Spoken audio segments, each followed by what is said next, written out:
Welcome to Mic'd and Medicated. We are joined on the couch today by Mallory Schultz. Hi, Mallory. Hey, guys. Hi, Mallory. We're so excited to have you. Yes, we are. Beautiful kind of spring day. Is it spring yet? Yeah, I think it's spring. Spring has sprung. It's spring. Wake up. It's so great to have you, Mallory. Thank you. I'm glad to be here, guys. Yeah, thank you, Mallory, for trekking all the way uptown. You little West Village cool girl. Oh, I didn't even know you lived downtown, but we'll get to that. Mallory Stuchin. Schultz. It's okay. It's all the names. Well, it's funny. I called her Mallory Stuchin Schultz because her brother worked for me many years ago. He was a junior associate on my team. So I think it was his first job. And we are going to have to find out, Blake, if you're listening, if Eva was a good boss or a bad boss. I have a feeling you were a one bitch. Actually, I'll just say for the record, I think I was a great boss because Blake went on to become a very successful digital media executive, and he was named in the 40 under 40. And wait, whose intro is this? Is this Blake or Mallory's intro? Exactly how this is so apt that we're talking about growing up in the city because this was my childhood. I went to school and everyone was like, "You're Blake's sister. Let me tell you all about his accomplishments." And I was very much like, okay, but I'm here. No, I did read all the good stuff about me. We're gonna introduce Mallory before we go on. But she is the founder and creative director of House of Mal, a luxury event planning studio, and you do beautiful, visual, stunning celebrations. You believe every event has a point of view, and you believe it should be immersive and storytelling, which I really love because I also love events and parties, and I do feel like they should be something you really remember. But before that, you were a lifestyle editor at Condé Nast, and you were at Bon Appetit Self Magazine, as well as at Martha Stewart's Everyday Food. So you started, doing editorial stuff and journalism. And then what made you ditch the journalism corporate world to start House of Mal? It's so funny because I've been asked that question before. And first of all, I think I was a journalist at a unique time, especially in New York City, because a lot of the magazines that we grew up with, and I don't know if you have that memory of running over to the magazine stand. Of course. It was like I had a relationship with my magazine stand guy. Yes. I would go every week and then every month to get the specific titles that I loved. And then that was our social media feed. Exactly. Teen Vogue, when it came out, was huge. Watched How to Lose a Guy in 10 Days, watched Devil Wears Prada. And I was like, I'm going to do that. And then while I was doing that, the industry was totally imploding on itself.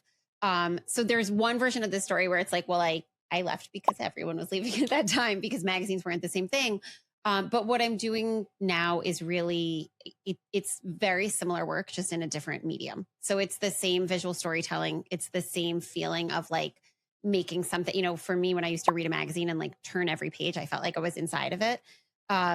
And so working in events is the exact same thing because you just want to capture people from the second they get there and create things that are totally unforgettable. I remember when Teen Vogue came out and I wanted to be part of me. And because I also, like Mallory, grew up in the city, wanted to be one of those socialite New York City girls. And then the other part of me, Laguna Beach, came out around that same time. I don't know if you watched that, Mallory. I thoroughly watched every single episode. Okay. So I don't even know what that is. It was the precursor to The Hills, and it was about a senior class it was reality TV, or as real as it could be, in Laguna Beach, California, and they would after school go surf. It was like a prom queen. It was literally heaven. MTV producers saw the OC and said, "This seems so phenomenal." Wait, no, I might be Laguna wrong. Beach was first. Yep, I was gonna say Laguna Beach was first, 100%. Laguna Beach was first. I believe you because I feel that this is a topic that I'm very good at TV. Yeah, I did. Well, you were probably studying. I was watching shit TV. But if we pivot to Gossip Girl, then obviously we can talk about that documentary. They were around the same time. I was married when Gossip Girl came out. So we were like Gossip Girl. And I remember when that came out, I was like, it's way too close to go home. Yeah. And not interesting. But Laguna Beach with a football player and a high school where they didn't just study all the time. And it was beautiful outside. I was like, this is amazeballs. Oh, wait. So you didn't identify, or you identified too closely with Gossip Girl? It wasn't aspirational. Do you agree? Gossip Girl was the documentary. Yeah. We sat on the steps of the Met. People smoked on the steps. We rolled up our skirt. There were really rich absent parents. It was very and similar. I think it was shot at a time when you're a little younger than I am, but like I had just graduated from high school. Right. I was in high school. Right. It felt very, very current. And it was sort of, it kind of showed a lot of the holes that were happening that I think we almost became immune to in a way. Like I was just so used to it, right? I think it's so terrifying to hear you talk because as somebody who didn't grow up in Manhattan and thought that was complete fiction and now having sort of gotten 2 boys through high school and having a 13-year-old daughter, you should be terrified. You should be terrified. Your daughter was like staying out till 3 a.m. Yeah. Yeah. Do you believe they have talking to a party planner? Bat mitzvahs and bar mitzvahs now have like after parties. Oh, like kids, no, the kids go to. Today you are a man. Great. Can I drive? No. Can I vote? No. Can I drink? No. I know. Wait, that's a real thing? Yeah, that's very insane. much so. But it's, I am less, well, look, I like, obviously, like I like control. I like being in control. I don't worry about those because those are very controlled environments that again are like. Well, I'm talking not planned by the bat mitzvah at somebody's people, home. like randomly. I understand it's still more controlled. They all came together. They went, they're in a place where it's like, I think contained. I worry more about by the time the kids are 14, 15 and like going out in the city by themselves and actually, taking Ubers. And, I can give you something to worry about as great. So I have a 13-year-old. We should just go straight to meds in the city after this. Right. No, but I have a 13-year-old who's been on the bat mitzvah, bar mitzvah circuit all year. And we actually had one. And I completely appreciate, what you're saying about creating an experience versus just an event. And when I pick these kids up, first of all, some kids I see just looking for their Ubers. These are 13-year-olds waiting at the end of the party for their Uber. And I usually grab as many kids as Our parents used to pick us up. Yes. Yeah. And honestly, I've seen that and it makes me, bar and bat mitzvahs were not something that I really thought was going to be a focus of my business when I started. And then obviously your kids get older, you live in the city. People it's start a lucrative asking. part of the business. It's great. I always say we have to hire twice as much security as you think you need in New York City. And I'm a big proponent of hiring transportation that's taking kids from the venue to another location where the parents have to check them out and pick them up. It makes me wildly uncomfortable. Okay, I so totally that's agree with you. not even the scary part. So I pick these kids up and I love doing pickup duty because I hear so much. They kind of share everything going on. And it's hard to hear, because they're blasting very inappropriate music the whole ride home. And I've got my drop off schedule. And they're telling me how kids were getting in trouble because lots of kids were running outside to do buzz balls and the security kept having to get them back into the venue.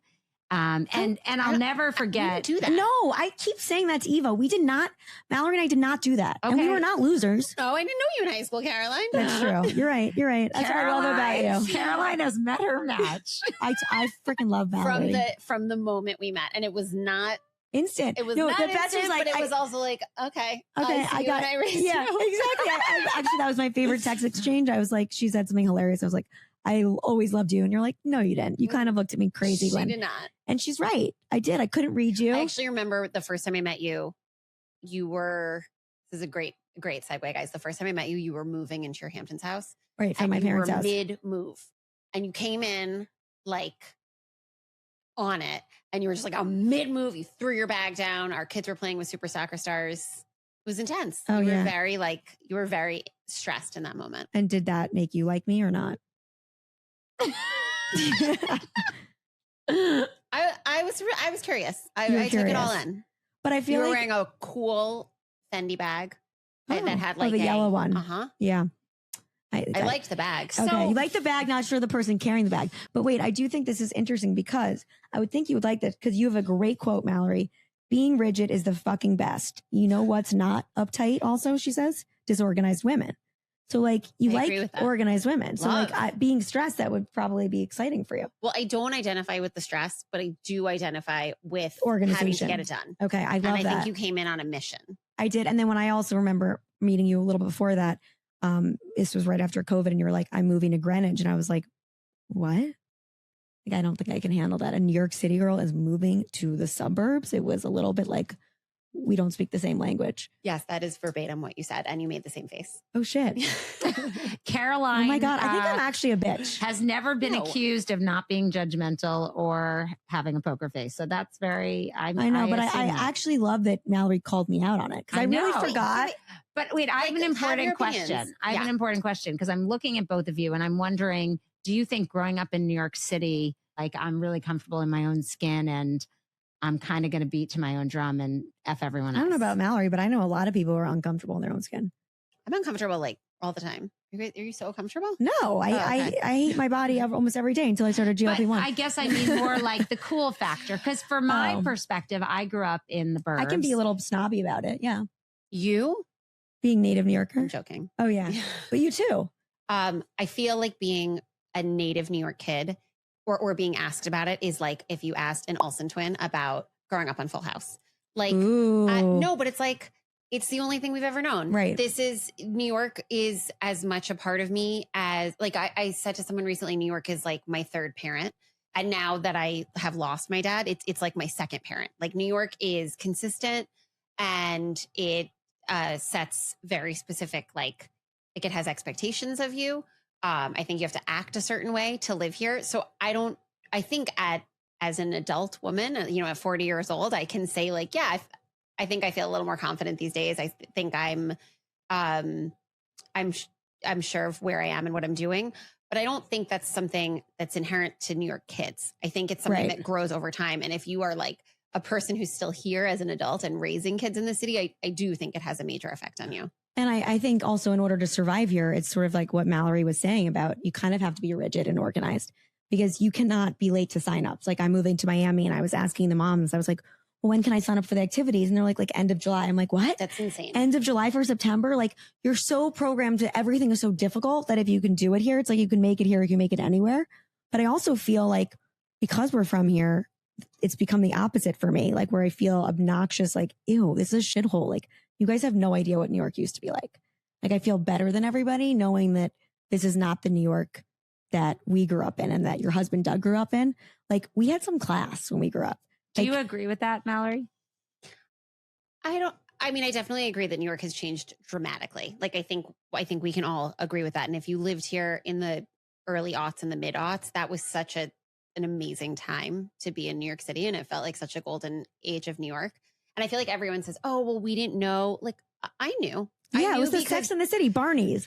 I mean, but even after that, when we were in our 20s, like the city didn't feel like that when I was growing up here. Like I think when we were growing up, I still had an acute awareness of like my safety. Oh yes, 100%. That's what my husband says too. New York, like he has been through times like this when well, it's been less safe. Doug thinks getting mugged is a rite of passage. I don't want my kids to get mugged. Same.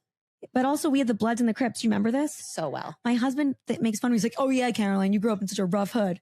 No, we used to get notes home at school that were like, do not wear red or blue on Halloween. Yes. Because that was their initiation thing, was to slash, yeah, we did. Right? A kid wearing red or blue. So what was cool about Mallory and I growing up in New York is we watched the transition from like very scary in certain areas, not everywhere, to really becoming a place where I could walk in midnight anywhere. Right. And that was how I experienced my 20s in New York. I felt completely safe. Now I see sketchy people on every turn. 100%. But I guess just coming back to being raised in the city and of course it gave us a little zhuzh, of course, right? As somebody who grew up in the burbs and my first, experience interaction with people from the city was sleepaway camp. You called Hermes Hermes. Right. Meaning I was. I don't know. See, this is a New York City person. To do with that. That's like, right. We're like, no, oh, I know. Gosh, what are you? You're such a pedestrian. But I would say that like I was always a bit intimidated in all of my camp friends who were from New York City.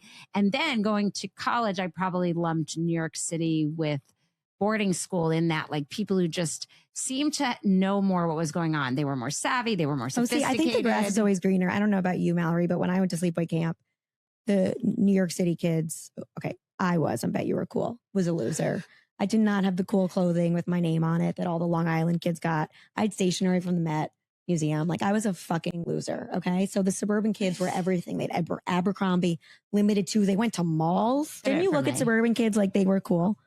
Yes, but I went to a school, you had more of an intrinsic city experience. Yes. And I went to a school that was outside of the city. And so my day-to-day life had a very suburban tone to it. And half my friends lived outside the city. Do you think going to a hill school is the compromise, like the best of both worlds? Yes. What I loved most about going to a hill school well, I loved a lot of things and the exposition of it is a totally different experience and I see this in my own kids. They they are city kids based on everything we're talking about, but on a day-to-day, from an experiential standpoint, they're out there playing in fields and playing on playgrounds. And then once you get to high school, the experience I felt was very unique because it was almost like half a boarding school. I never came home from school before 6 o'clock ever. I was on the late bus every night. And that was by choice. That's by design. Everyone wants to stay at school. Again, I see this with my own kids now. They're making their friends, and granted, many of my daughter's friends' moms are my best friends, but she made those friendships independently. And it wasn't because I was hanging out with a mom, getting coffee after school at pickup saying okay, we're only going to go with these people. I think they have a whole world up on the hill that has nothing to do with me. And I think it's really healthy. And there's also, I think, less pressure as a parent too with the pickup. It's you don't have to, obviously it's pick up at the bus, but it's not no, you're not a pickup mom. The teachers don't know. The teachers aren't looking who's picking up, who's not picking up. Is that a thing? You have teachers looking? I don't know, but I'm just saying as a teacher, I would notice that I am at pickup a lot versus other moms. And I would not that they talk to me, but when your child gets older, nobody's doing pickup. And then I'm talking about the younger years, and it's a lot of pressure because it's not so late. But I also think there's a lot more ways to show wealth in terms of not at the whole schools. But this is what I mean. I think there's a big separation. For this. And for me, at least as a parent and as a kid, I felt it as well. It's incredibly healthy.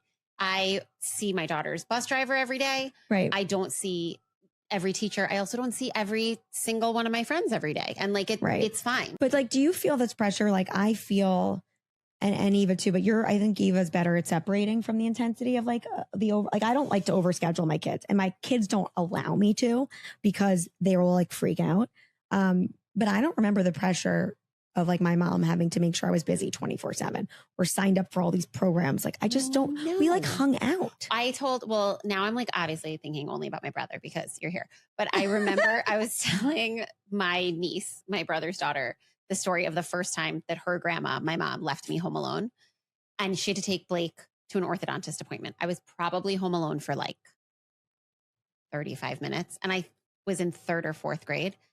She leaves me home alone. I have a vivid memory in my parents' apartment of just laying down on the couch, thinking to myself, this is my time. I've arrived. I had no idea what to do with myself. I rolled around on that couch for the entirety of the 30 minutes. Right. I was well, what do I do now with all this independence? And I waited until Blake came home so that he could play with me. I think New York City is really different. I think you have to be more sophisticated because you have to be on the alert. Yes. You've got to know. My husband who grew up in the suburbs knows every bug and squirrel. And I'm oh, is that a peacock? He's that's a turkey. I don't know shit about that, but I can smell a creepy ass man from a mile away. I 1,000% agree. Right? And does your husband know house noises? You'll hear a creak and you're oh my God, what the fuck is that? And he's oh, that's the water sensor. I didn't even know we have to pay for water. When you have a house, you get a water bill. You serious? Did you know that? Yes. I grew up in the burb and I don't know that. So it can happen to anyone. And I also think because there's so much wealth here, there tends to be a lot of parents who are absent. And that's when kids get in trouble, when they throw money at their kids. And I think in the city, you can easily let your kids figure things out. Sometimes, even if your daughter wants a 10 o'clock curfew, you don't actually have to go drive to pick her up. She can find her way home without you. And I think a lot of parents get into this dichotomy where they want the kids to be really close, but they also want their own freedom because there's a lot for us to do in the city as adults. And that give and take is where kids become really, really sophisticated. And I think that sophistication is what leads city kids to be much faster. I agree with that because I think at an early age, there were many of my kids' friends who were Ubering on their own, who were going to dinner at nice restaurants with friends. And I think that is just not available in the burbs. You have to, until you're 16 and can drive. To be honest, it kind of ruins stuff for you. No, don't get me wrong. I don't, totally. Right? I don't subscribe to any of that. And I don't think that's a good thing. And we have tried, and I think to some degree, at least to date, been successful in keeping our kids young in that we always had a car. So we drop off and pick up until like the very, very last minute. They weren't letting us do that. However, I think that to your point, it's almost like you're well off enough that you can fly, business first class or private, and you don't want to suffer yourself. So your kids end up flying that way too, even though in your head it's not good for them, but you're like, I want that.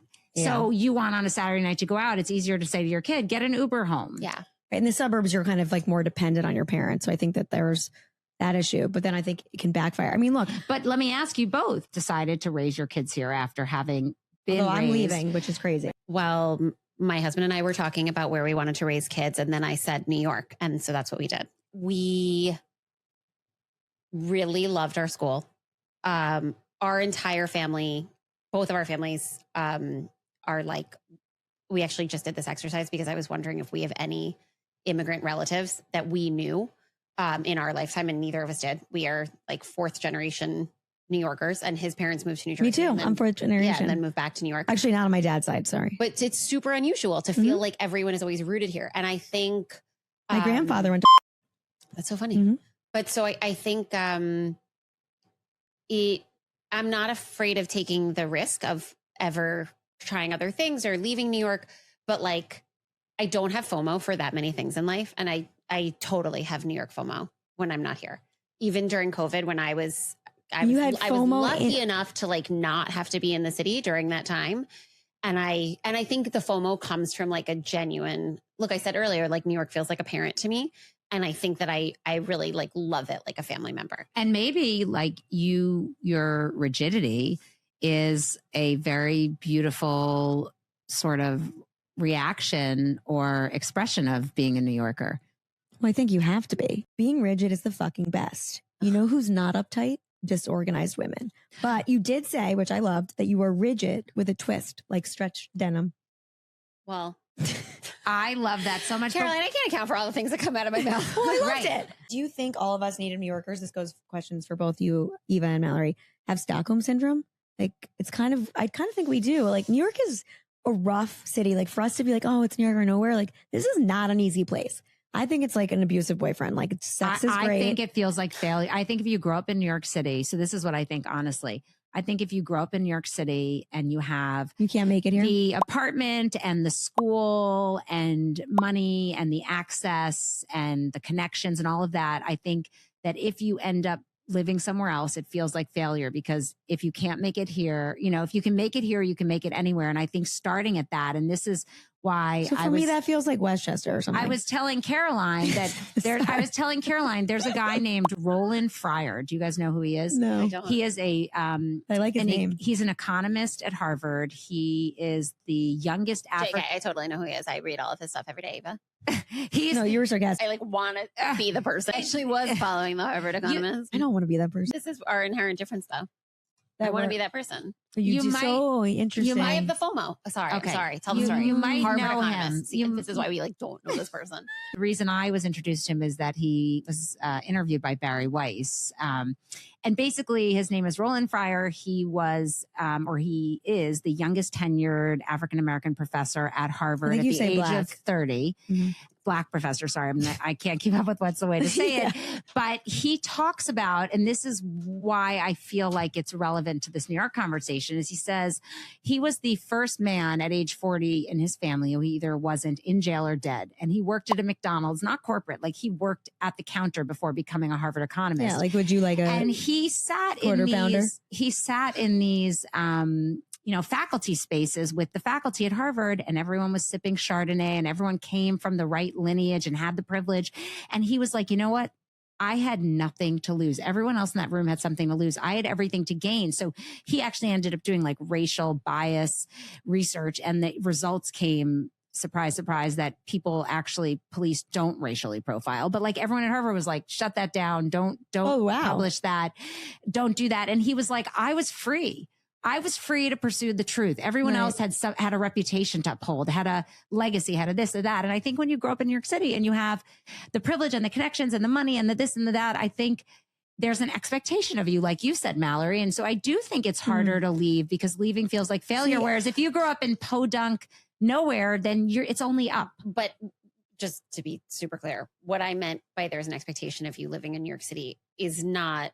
You don't know anything different. But what I meant specifically was that New York is a hardened place, even when you have every privilege. So you have to be aware. You have to be safe all the time. I don't necessarily mean that there's an expectation socially, psychologically like that. I think that can change from place to place. I also think for me, like, I think why I always felt tied to it until recently, but I'm thinking, because, you know, you and I were philosophers, and I'm thinking my mom grew up in the city and was like fourth generation. My dad did not grow up here. He was the first one to go to college.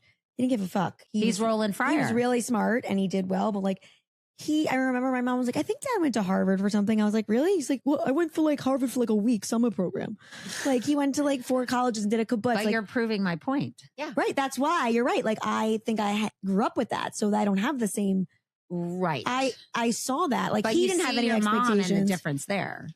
Well, yeah, of course she is, and I have both. I have high expectations and I have low. But also, I saw my dad was like both my parents admit now as grandparents and in retrospect, and when they pick up my kids after school, they're like, "This is fucking hard." Like they feel really overstimulated when like one kid wants a scooter and this. It's like you're constantly, you know. Maybe it's because it's your grandkids. I think growing up in the city, there's a lot of people who thrive on that dynamic, fast-paced experience and like that stimulation. So you're, Caroline, rejecting that and kind of saying, like, I want to piece out somewhere where both my kids can go to the same school, where I don't have to sign up for class a year in advance. But some people want that. Education. I've never had kids in the same school. I would love that. But yeah, I could have made the choice here. A huge difference. But I kind of felt like, going back to what you were saying, Eva, was like, I had that expectation because I went to an all-girls school that I loved, that my daughter, of course, would go there. I wasn't even open-minded to think about if that was the right place. And let's for her. be honest, like my husband went to school somewhere, and even though I was a free agent, you had no choice. I had no choice. So I think in some ways, if you grow up in the city, you're saddled with all that baggage of not only what the school's reputations are, but most schools look at your name, see where you went to school, and it's like, oh, they're going to go there. Like you almost have less choice than a couple who's I didn't even think about that. New here. Like, did you think for your kids, like, was going to be the right place, like, or automatically for you? It was Do like, you think was like, oh, great, we want to invest a lot of time in this couple because we think they might come here? No, I think they looked at you and thought they're going to. Well, we didn't look at them, so I don't think that they Yeah, looked My at us. point is, I don't think you would have had exactly the what you're saying. choice. Yeah, look, my husband and I are a unique example also, because when I think about where we were going to live, like it was never a conversation. This was we never talked about. You just assumed it. Yeah. I think our children are young enough now that we have had an incredible privilege to let them go to the place that we also went to. And so far it's working out great for them. I mean, my daughter's thriving. My son's not there yet, but he will be next year. And like, I think he'll be great. Like I think it's been a great, no, it's worked out great. It's hard to How give was it Greenwich? up. How was Greenwich when you did it for a year? Greenwich was so different. Yeah, I can't see you Tell there. me how. First of all, your brown hair, that's hard. I think growing up in the city, like you hear a lot about Greenwich, right? Well, And it's just like white, blonde Stepford wives. That's what you hear. right. I think there are a lot of Jews in Greenwich. They're not Jewy Jews. They're not chopped salad, frozen yogurt Jews. They're different. Okay, I'm very actually interested in your experience. You get what I'm saying? I like genuinely do. Yeah, I know. There's actually almost, I think the place closed. I think there's no frozen yogurt in Greenwich. That says everything. And if I'm really going to get into the debates on it, like, I just don't understand. There's not even like a retro TCBY. Like where you, look, Greenwich is like an unbelievably gilded, amazing suburb. And I think I always said I felt like I got there and had pledged the wrong sorority. Like, I it's love an that. amazing town, but it just But wasn't. did you ever my think it was going to be the town. right sorority? I think we should pivot into our word of the week. Oh, 'Cause yeah. We've said it a few times. Should I get this before, or am I going to drop all the stuff? Okay, this is our word of the Do, week. do, do, do, do, do. Can you guys see that? Do, It's do. Manhattan, which, by the way, is a island of many hills, which makes sense. And your kids, I mean, yes, island of many hills. And it is one of the 5 boroughs. And many people probably don't realize this because they're stupid or uneducated, or I didn't really know that this either. I was about to say. New York City's not Manhattan. Wait, It's but all then- 5 boroughs. No. Wait, you Yes, didn't it know is. that? No, it is. No, I am joking that I didn't know that. Oh, Eva doesn't know that. Wait, you didn't know that This is so good. You didn't know that? New York that New York City was all 5 It's boroughs? all 5 boroughs. Brooklyn, Queens, Staten Island, Manhattan, and Bronx. Yeah. Got it. But that's all But called New York that's City. New York City. That's New York City is not just Manhattan. and Manhattan Is one so of- actually people use the This term. was really good. Are you sure you No, want to be one of this those is good. Harvard economic No, girls? New York City actually is used erroneously all the time. That's why instead I of brought this word Manhattan. up because I'm so smart. Exactly. You It's are. not. used that way. It's not. But it's New York City is all of them. This Manhattan is like saying the Bronx, but not the Bronx. You get it. Right. Yeah. It's no, one- I yeah. love this. I love that you didn't know that. This It is must be really, 'cause you're I not may have at from one New York point known City. this, but yeah. Or Manhattan. wait. So did you think that New York City was only Manhattan? Yes, she did. I I just don't think it was believe that. I think synonymous. I I think a lot of people think it it's is. within the vernacular, but I think that it is legitimately all 5 boroughs. It is. Right, No, right, it is. but It is legitimate. I think if I was saying New York City, people would take it to mean like I didn't they realize. don't think you're living in the Bronx. Like, for Eva. example, I have family in Staten Island. I don't think when people say where do you live, they say New York City. They say could. I live in Staten Island. They could. I bet it depends where they are. I bet within New York City they don't say it. I bet if they're traveling or somewhere else, they say I'm from New York City. Yeah, that's legit. Whereas people who are like, "Where are you from?" Well, actually, They're that's like, legit. I'm from New York. But You know what when it is? They never but- say I'm from but the I'm city. They say sorry. I'm from New York. I'm from New York, and then I'm like, "Where? I am Yeah, too." me And they're too. like, "Oh, Long Scarsdale. Island." Yes, I asked it. I'm But like, "That's not the same New York as help mine." me explain this because when people are from Brooklyn, they also don't say I'm from New York City. They say I'm from Brooklyn. But they would if they were in Tennessee. They might be like, "I'm from New not York City." Sure. Okay, I don't know, but I just know that you are so smart, Eva, and you but I'm didn't know that, and that makes me happy. 'Cause I rarely I've always teach you. been accused of being book smart, not street Well, smart. this is not like this is kind of book smart. This is just like chronology of the place you live in. This is geography. Oh, I'm really bad at geography. Oh, I have no idea what's north or south. Okay, Yeah, that was pretty. Mallory, Yeah. you are bringing a book for us Book of the today. week. What was Oh the is yeah, book? you know of what? the It's week? gonna be. I bet it's one. I feel like this is gonna be an unusual one for you. So my book of the week is by Thomas Keller, but Ooh, it's his book called Ad Hoc at Home, which is from his Most Casual restaurant in Napa. And it's honestly, and I have like literally read this book cover to cover. This is an old, but old we book. are cook tarts. Can we still do this? Yes. Yes, chef. Yes, chef. Yes, chef. Great. Yes, chef. Because I genuinely believe like these are foolproof, very Are you accessible sure? recipes that The money question is, will my kids eat it? Yes, it's like perfect fried chicken. A So beautiful how do I get okay? But rack of Mallory, lamb. how Like, do I it's- change my kids' perception of me because they see me in the kitchen and they go, "We won't eat it. We won't touch it." Are you My serious? kids are the same. Yes, I'm serious. Why are you so surprised? Who feeds your kids? My nanny cooks. The Manhattan restaurants. No, I have always so that's how home I cooked was raised food. too, and Do which you is how I got feel into cooking. deficient? Do you feel nutrient deficient being raised on Chinese food, sushi, and Indian? Culturally very diverse. No, I worry sometimes that my kids are like, that's not like, I worry that not having given them home cooked meals is tantamount to not having sit down dinners. My parents were not cooks, and Did you have a babysitter cook? My babysitter my always cooked. babysitter was a Mine too, but I amazing woman, ate it. Horrible cook. I ate So Horrible same. cook. My nanny was the same. I love Horrendous. you. Yeah, I love you. I Me But too. I love you, Karen, but I ate like overcooked chicken for like 5 years. And yeah, and my parents would like, it was like they ate. It was like shoulder pads and big earrings. My mom was like going out and doing fun stuff. And as we all say that like New York City parents should do. And so we would order in every night. And when I got it wasn't middle school really, but by the time I got to high school, I was really interested in like health and fitness. And I just said, this is insane. Like I can't eat this way anymore. And I got really into cooking, and then I started cooking for my whole family. But I do feel like you have to have a knack for it. Like I want my kids to be healthy. I don't come from a family like my grandmas don't cook. I don't come from a family Same. of cooking. Oh no, at all. my dad's But mom what about cooked. the time constraints? I guess your hours are different, so you're able to do Okay. dinner Yep, time. she's organized, Eva. Yes, She's but I prepping on also- Sunday. Yeah, Or your nanny's well, prepping. This is where Eva's like getting to the heart of it, which is like, okay, I still like a lot of storytelling. So like, what about the prep? My nanny doesn't. And then I finish it. But that's why you're so organized. Holy shamoly, that's no, amazing. but it's like I I know. think that Kind I of feeling also like a think that you failure get to right a now. point where- I'm just kidding. I don't feel talking like that about? at all. I Guys, feel awesome. we ate Chinese last night. It was great. I But can't eat more- Chinese. It really hurts my stomach. I'm so sorry. No. But that's like a part Why of don't you just get steamed I think I shrimp can't and because broccoli? we spend so many Sunday nights ordering it, and so I many. can smell. And From Pig Heaven? yeah, Yeah. and one was First Walk before. I remember First Walk. And- My daughter doesn't like Pig Heaven. She went with a friend and Oh, she was like, no. I don't think it's that good. And I was like, Wait, you are a disgrace to this is the Nancy best. Lee, This is and such I'm a. upset Did you with guys right used now. to eat you it? guys, I you never guys, get upset this with is- her, but I was like, I really can't talk to Nancy you. Lee is the best. We used to go there She's for the Chinese New Year. Wait, guys are gonna die. This is so funny. And sorry, Mom, I am gonna make fun of you. I had a toy kitchen, and most kids like play and they pretend to cook, but I had never seen that. So I used to use the phone, and I literally, my mom said that I was like 2, and I was like, chicken, broccoli, no MSG, steam, hurry.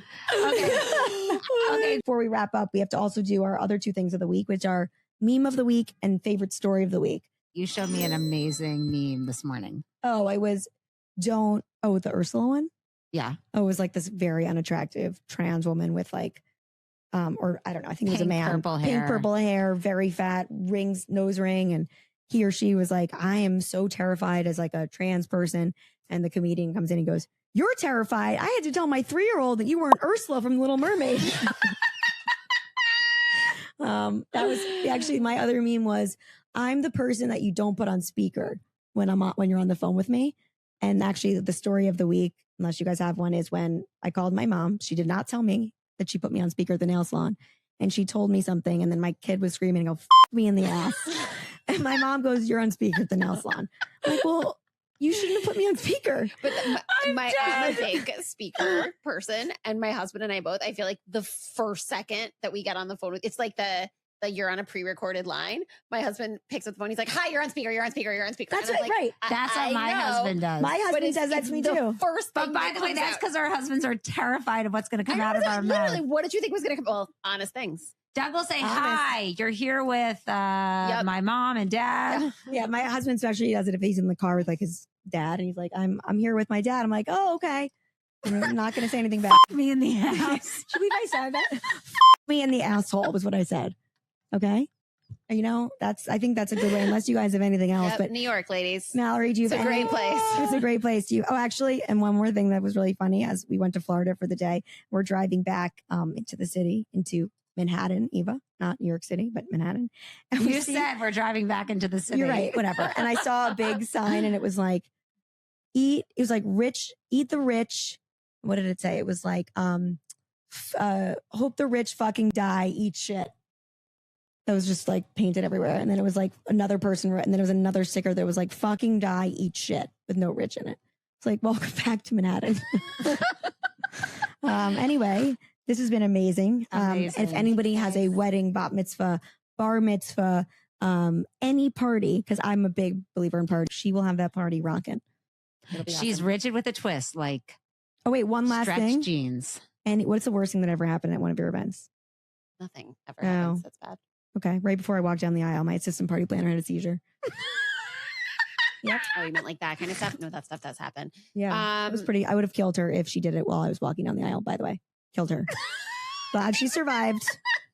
This was not at one of, no, I'm not even telling this. Nothing bad happens because we always have a plan. It's fine. I don't know. Okay, so then obviously my wedding was the only disaster ever to happen. Wait, And she survived, you said. unfortunately, I'm just kidding. Yeah, she did survive. She survived, but it took. But it was I the was in assistant. LA.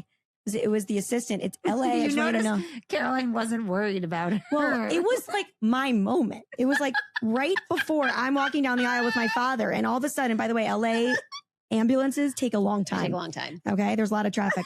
And I'm actually surprised that you did not. I couldn't see. No. I was hidden, and did I kill her? That you didn't have like an ambulatory van on site.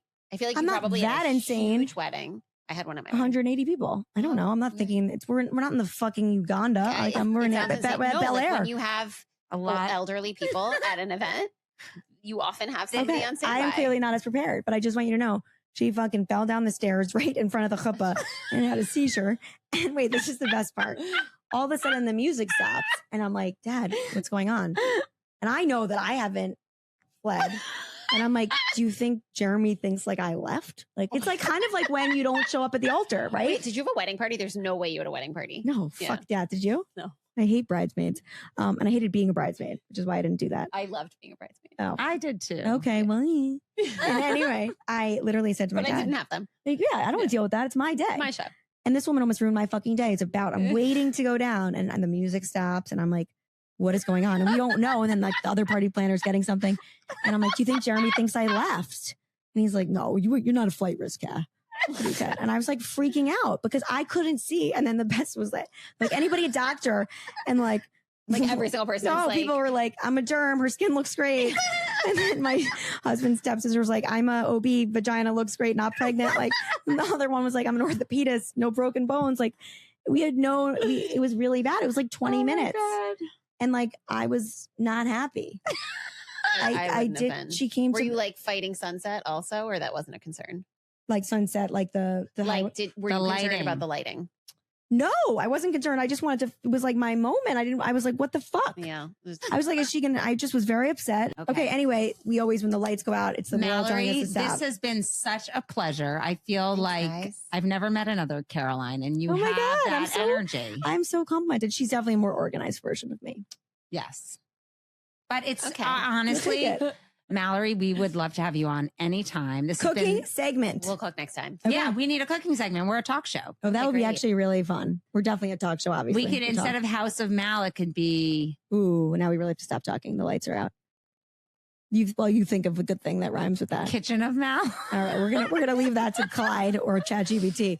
But with that, we're mic dropping. Thank you, Mallory, and bye, Blake. Drop.